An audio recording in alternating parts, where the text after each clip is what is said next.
নমস্কার, কেমন আছো সবাই? আশা করছি সবাই খুব খুব খুব ভালো, সুস্থ এবং পজিটিভ আছো।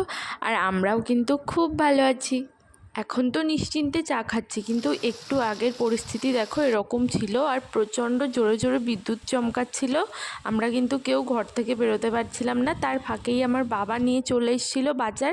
আমি বাবাকে একটু বকা দিয়েই বললাম, তুমি এখন কেন এনেছো বাজার? আর দেখো বৃষ্টি টৃষ্টি কমে গেলে, পরিবেশ পরিস্থিতি ঠিক হয়ে গেলে কিন্তু মা তৈরি করে ফেলেছিল সকালের ব্রেকফাস্ট, লুচি আর সুজি। আর আয়ুষের মামার বাড়ি আসলে তো মহা আনন্দ, সকালে একটু বই নিয়ে বসতে হয় না, ও মহা আনন্দে দেখো টিভি দেখছে, এখানে অগি দেখছে বসে বসে। মা সকাল থেকে যে কি শুরু করেছে, লুচি খেতে ভালোবাসি বলে সকালে লুচি সুজি করছে, আবার দুপুরে জানো আজকে খিচুড়ি করবে। আমি আয়ুষকে তার মধ্যে টিফিনটা খাইয়ে দিলাম, আর আমিও কিন্তু খেয়ে নিলাম, বাড়ির সবাইও খেয়ে নিয়েছিল। বোন এখানে পুজো দিয়ে নিল। দুষ্টুমি করার মতন আয়ুষকে কিন্তু এই কথাটা কাউকে বলে দিতে হয় না যে গোপালদেরকে সেবা করিয়ে দিতে হবে, ও কিন্তু ছোটোবেলা থেকে গোপালদেরকে সেবা করিয়ে দেয়। আর আজকে মা রান্না করেছিল খিচুড়ি, কুমড়ো আলু ডাঁটা, চিংড়ি মাছ দিয়ে তরকারি, উচ্ছে আলু চিংড়ি মাছ ভাজা, আর চিংড়ি মাছ ভাপা। খিচুড়িটা যে কি ভালো হয়েছিল খেতে, তা তোমাদের কি করে বোঝাই। ওয়েদার মাফিক একদম দারুণ খিচুড়ি। আর এখানে দেখো আমি বাড়ি চলে যাব বলে আমি যে কটা জিনিসপত্র এই বাড়িতে এনেছিলাম ওয়েস্টেজ হয়েছে, সেই জিনিসগুলো মা ভালো করে কেচে আবার শুকিয়েও দেবে। প্রত্যেকবার তাই করে, জানো এগুলো মার দ্বারাই সম্ভব। মা, যার কাছে আমি সব থেকে বেশি সুন্দর আর খুব ভালো, মা না থাকলে আমি কোনোদিন জানতামই না। দেখো মিনি এখানে কিভাবে চেটেপুটে খিচুড়ি খাচ্ছে। সন্ধ্যাবেলায় মা কোথায় একটা বেরোচ্ছিল, আমি মাকে একটুখানি গুছিয়ে দিচ্ছিলাম আর বলছিলাম কি, মা থ্যাংক ইউ এত সুন্দর সুন্দর রান্না করার জন্য।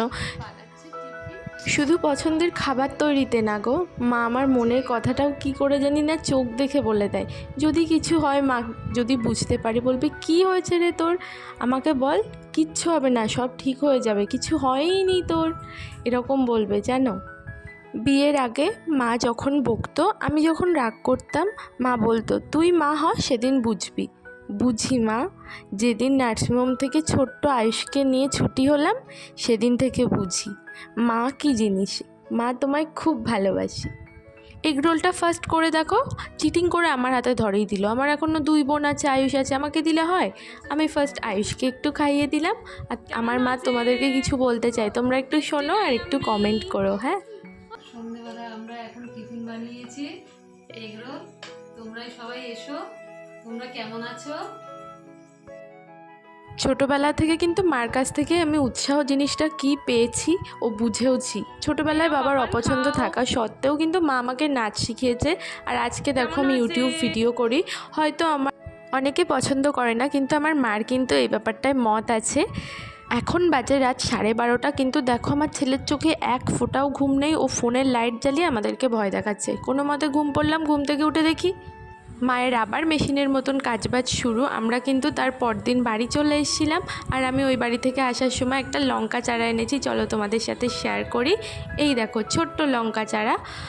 আর আমার আজকের ভিডিওটা কিন্তু এখানেই এন্ড করলাম। আমার আজকের ভিডিওটা যদি তোমাদের একটুও ভালো লেগে থাকে তাহলে please like, comment, share and subscribe করে দিও।